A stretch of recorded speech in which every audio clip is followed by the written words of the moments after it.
Selamat pagi, selamat bertemu kembali di pertemuan setelah UTS ya, untuk mata kuliah statistik probabilitas. Hari ini saya akan membahas tentang teorema Bayes ya. Akan dijelaskan beberapa pengertian dan rumus-rumus yang digunakan serta contoh soalnya. Oke, fokus hari ini adalah nanti akan ada 4 hal. Yang pertama membahas tentang apa sih sebenarnya teorema Bayes, konsep dasarnya seperti apa, kemudian rumus-rumus yang digunakan, ya, kemudian dan ada contoh soal. Oke, pada pertemuan sebelumnya, waktu kita sebelum UTS, mungkin kita pernah membahas tentang peluang bersyarat ya, peluang bersyarat yang disimbolkan dengan peluang B garis lurus A, itu artinya adalah peluang terjadinya dua peristiwa secara berurutan, di mana A terjadi lebih dulu, lalu B menyusul terjadi. Atau peluang terjadinya B jika A telah terjadi terlebih dulu. Nah, banyaknya kejadian itu adalah saling terkait antara satu dengan yang lain. Kejadian yang satu itu menjadi syarat untuk terjadinya kejadian yang lain. Kemudian yang tadi ya, yang syarat-syarat tadi itu masuk di dalam kategori peluang ada syaratnya seperti itu. Misalkan ini contohnya, saya bersedia diajak nonton asalkan saya ditunggu. Inilah yang menjadi dasar eh, munculnya konsep teorema Bayes ya. Jadi konsep dasarnya adalah peluang bersyarat, kemudian kejadian yang satu terjadi setelah kejadian yang sebelumnya. Nah, di dalam teorema Bayes itu nanti akan menghitung kaidah probabilitas terjadinya suatu peristiwa didasarkan pengaruh yang didapat. Akan dijelaskan juga hubungan antara probabilitas yang terjadi suatu peristiwa dengan peristiwa yang lain. Ya. Ya. Nah, ini eh, menjadi dasar munculnya konsep teorema Bayes. Pada mata kuliah-mata kuliah berikutnya di semester-semester atas nanti, kalian akan sering ketemu dengan eh, konsep ini ya, konsep terutama konsep peluang bersyarat ini. Apalagi ketika kalian bicara tentang mata kuliah data mining, tentang eh, konsep apa pengelolaan data yang didatarkan berdasarkan data histori pada kejadian sebelumnya. Nah, ini akan menjadi basic dasar untuk memahaminya ya. Nah, ini di sini ada sebuah rumus dasar teorema Bayes. Saya tidak membahas detail bagaimana didapatnya ya. Uh, pada slide pertemuan sebelumnya kita sudah pernah bahas ini. Nah, misalkan peluang atau peluang terjadinya AI ya, jika B telah terjadi terlebih dahulu itu didapat dari peluang AI itu sendiri dikali dengan peluang B jika A telah terjadi terlebih dahulu ya. Nah, dan dibagi dengan sigma peluang AJ dikali dengan P jika B terjadi jika terjadinya B jika A terjadi terlebih dahulu. AI ini menyatakan kejadian A1, A2, A3 dan seterusnya. Nah, konsep dasar rumus ini bisa dipakai oleh kita untuk mencari probabilitas kejadian BJ apabila diketahui kejadian A telah terjadi. Jadi syaratnya A-nya telah terjadi, maka kita bisa menentukan probabilitas BJ ini berapa. Kemudian kita bisa memperkirakan kira-kira probabilitas event BJ ini dengan mengamati kejadian A, kejadian kedua dan seterusnya. Ya. Nah, ini konsep dasar atau pendahuluan bicara terkait tentang teorema Bayes. Saya misalkan contoh langsung ya sebagai ilustrasi buat memahaminya lebih detail. Misalkan gini, sebuah perusahaan akan membuat aplikasi sistem baru di perusahaannya. Nah, ini tergantung kepada hasil pemilihan 4 calon konsultan yang menawarkan aplikasi itu. Jadi ada 4 perusahaan menawarkan program suatu perusahaan, katakanlah A1, A2, A3, dan A4. Nah, sistem baru ini akan dipakai tergantung dari hasil pemilihan dari 4 orang ini. Ya, katakanlah ada panitia lelang, ada panitia dan yang ditunjuk untuk memilihnya. Katakanlah disebutkan probabilitas untuk terpilih peluang konsultan A1 ya, itu adalah 0,3. Ya, A2 0,2, A3 0,4, A4 0,10. Kemudian kalau calon yang terpilih A1, A2, A3, A4, maka probabilitas proyek tersebut akan disetujui masing-masing gini, kalau terpilih ya, dengan peluang bersyarat tadi. A1 akan dipilih, maka proyek yang B itu proyeknya, akan dipilih dengan peluang 0,35. Kalau konsultan A2, peluang terpilihnya kalau proyek itu bisa diloloskan adalah 0,85. Begitu juga untuk yang A3 0,4, 5, kemudian A4-nya 0,15. Nah, pertanyaannya adalah berapa sih besar peluang proyek itu? Ya, besarnya peluang proyek tersebut. Nah, besarnya peluang proyek tersebut itu dihitung dengan sigma hasil perkalian dari peluang AI dikali dari peluang bersyarat B setelah kejadian AI. Jadi ini yang di bawahnya kalau kita perhatikan rumus. Nah, yang ini adalah PB-nya. Ya, PB-nya.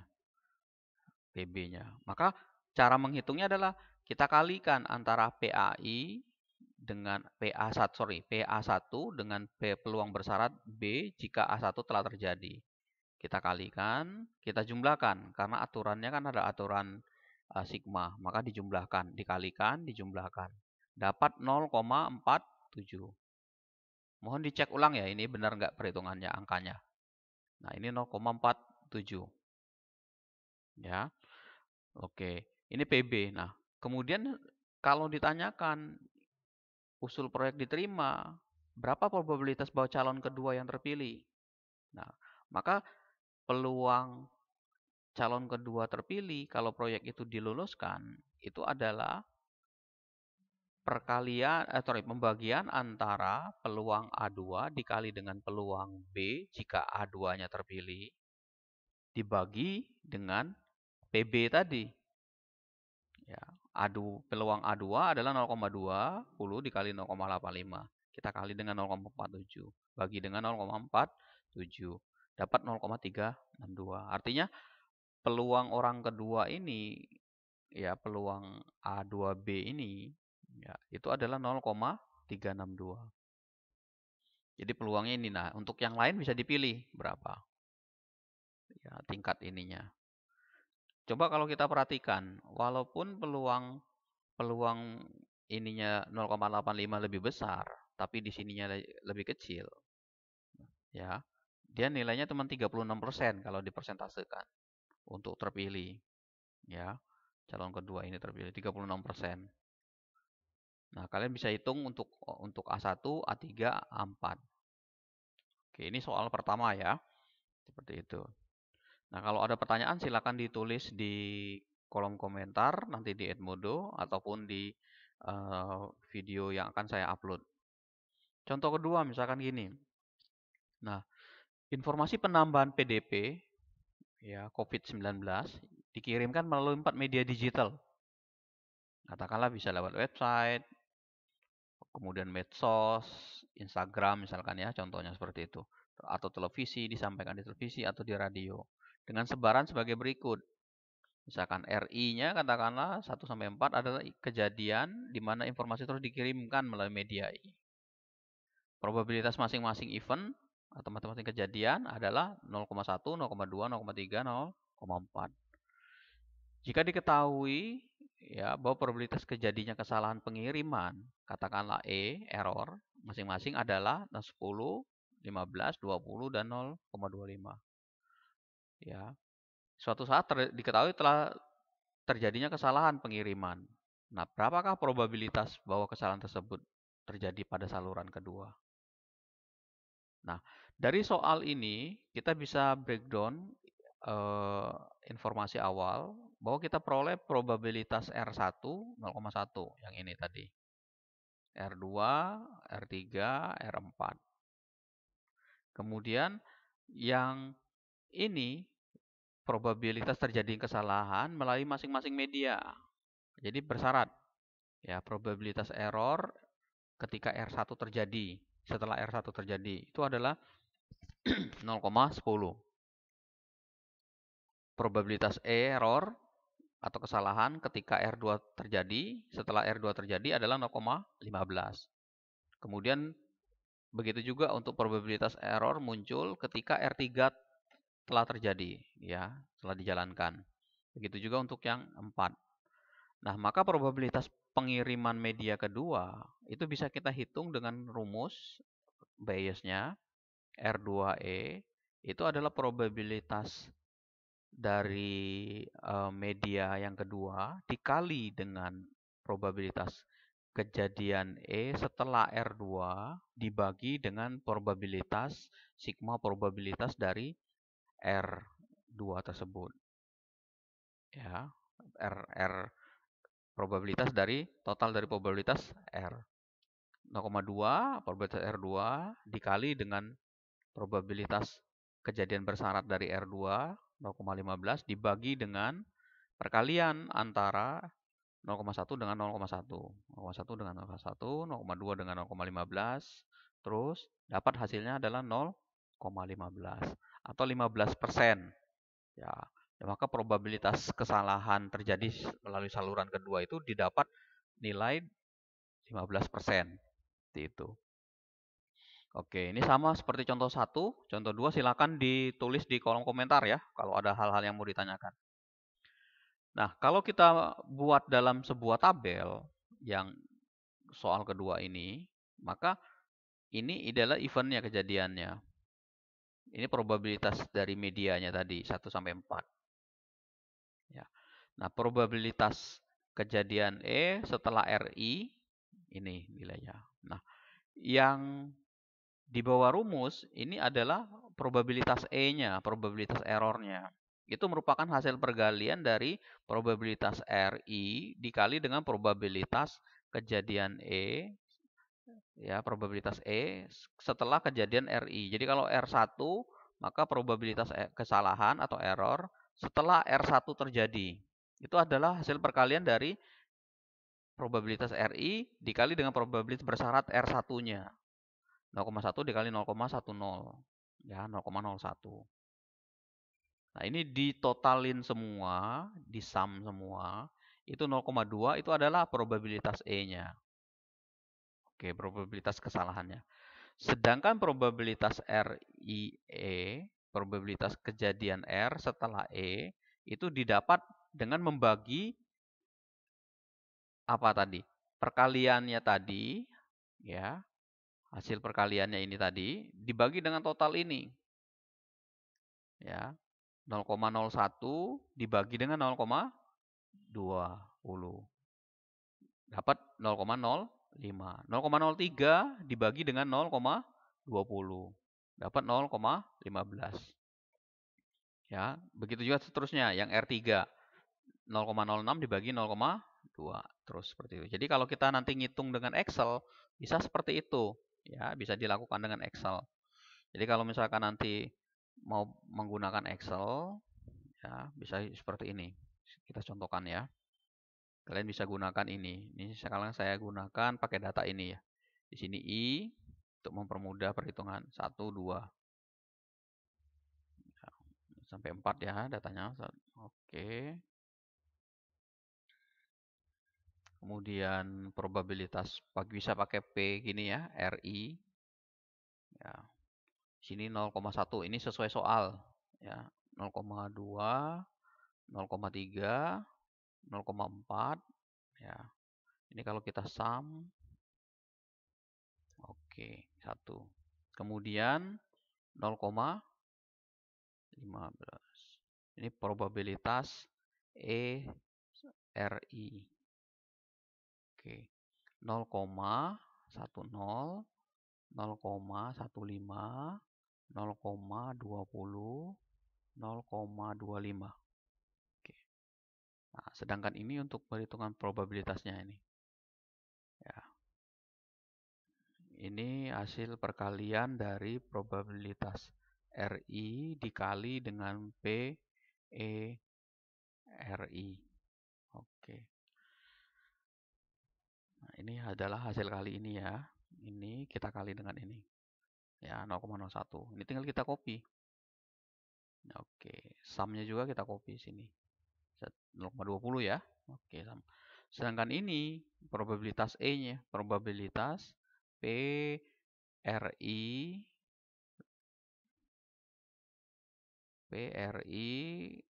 setelah kejadian E. Oke. Itu adalah hasil ini dibagi dengan ini. Oke, ini tinggal di copy. Nah, itu ya. Kalau di sum hasilnya 1 ya. Oke, nah ini saya tampilkan biar bagus. Nah, ini kita bisa dapat informasinya. Oke, jadi kalau nanti latihannya dengan Excel bisa digunakan ini. Nah, ini yang kita sebut sebagai apa? Ini sebagai PE-nya. Ya, ini adalah hasil terakhirnya, hasil akhirnya. Oke. Nah, ini ya, sama hasilnya dengan yang ini tadi. Oke. Berikutnya adalah contoh model soal yang lain ya, contoh soal lain.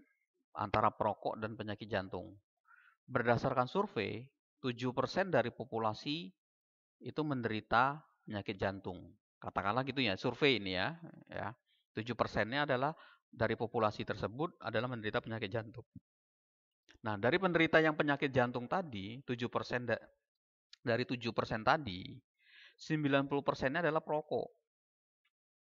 Ya. Jadi katakanlah ada sekumpulan orang, nah 7% dari sekumpulan orang itu adalah penyakit jantung. Nah, penyakit orang-orang yang menderita penyakit jantung itu 90%-nya adalah perokok. Dan dari yang tidak menderita penyakit jantung itu 25%-nya adalah perokok. Ya, artinya gini, belum tentu yang penyakit jantung itu perokok, belum tentu. Ada juga yang tidak apa? Tidak menderita penyakit jantung tapi dia perokok juga. Nah, pertanyaannya adalah kita disuruh menentukan probabilitas secara random terpilih perokok yang menderita penyakit jantung. Untuk kasus ini bisa gunakan dengan konsep Bayes tadi, teorema Bayes tadi. Katakanlah kita misalkan gini ya, S ini adalah kejadian orang yang terpilih adalah perokok. L1, kejadian orang yang terpilih tidak menderita penyakit jantung. L2 adalah kejadian orang yang terpilih menderita penyakit jantung.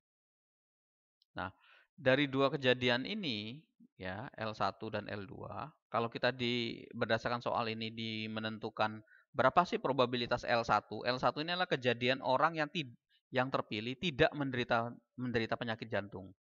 Kalau di sini kan nggak ada kata-katanya. Ini kan berarti menderita penyakit jantung. Ya, 7% menderita penyakit jantung. Berarti kalau kita mau mendapatkan yang tidak menderita penyakit jantung, berarti kalau asumsikan 100% dikurangi 7%, maka kita dapat 93%. Nah, atau dengan angka 0,93. Ya. Nah, untuk L2 orang yang terpilih menderita penyakit jantung, ini 7%-nya. Total ini dengan ini 100% atau 1. Nah, kemudian ada probabilitas bersyarat peluang peluang kejadian orang yang terpilih adalah perokok jika kejadian yang telah terjadi yang terpilih adalah orang yang tidak menderita penyakit jantung. Ya, itu adalah 0,253 yang ini tadi. Ya. Ini tidak menderita penyakit jantung, ya. Terpilih dan tidak menderita jantung. Nah, ini tidak menderita jantung sekian. Maka sebaliknya yang menderita penyakit jantung adalah 0,90. Dari 4 data awal ini, kalau kita diminta menentukan probabilitas terpilihnya perokok yang menderita penyakit jantung, ya, L2 dengan S menderita jantung, maka kita bisa tentukan berapa peluang ya ini dengan hitungan peluang kejadian orang menderita penyakit jantung dikali dengan peluang kejadian orang terpilih adalah perokok setelah ya, kejadian orang terpilih menderita jantung. Maka hasilnya adalah 0,07 dikali dengan 0,90 dibagi dengan sigma tadi. Ya, karena kebetulan cuma ada 2, maka PL1 dikali PSL ini ditambah dengan ini. Ya, 0,93 dikali 0,253, terus kemudian 0,07 dikali dengan 0,9. Dapat 0,21. Atau sekitar 21% kejadian ini. Nah, coba kalian hitung untuk yang kejadian orang terpilih tidak menderita jantung. Ya, untuk L1-nya. Seperti ini. Oke, ini contoh soal yang ketiga, model soal ketiga ya, seperti ini. Jadi harus bisa menganalisis di awal. Nah, contoh yang lain, ya contoh terakhir adalah tentang demografi, misalkan ada tabel.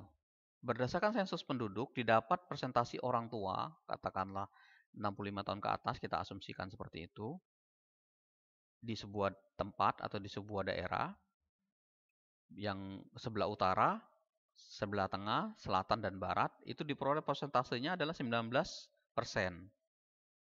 Ya, persentase populasi totalnya. Nah, orang tuanya, persentase orang tua yang di atas 65%, yang di atas 65 tahun, itu adalah 13,8. Ya.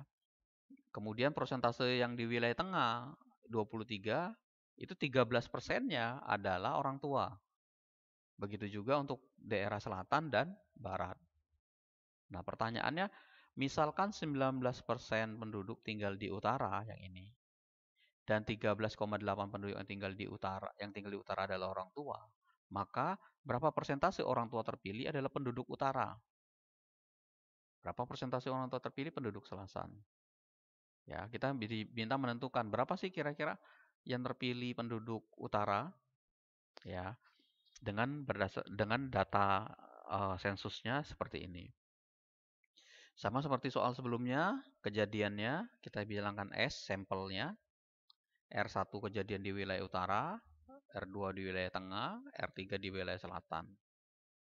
Nah, dari sini kita akan dapat informasi kalau penduduk persentase orang tua terpilih adalah utara tadi R1, maka peluang R1 setelah kejadian penduduk yang terpilih adalah orang tua secara total, itu adalah hasil pembagian dari PR1, ya peluang R1 dikali dengan peluang bersyarat S dengan R.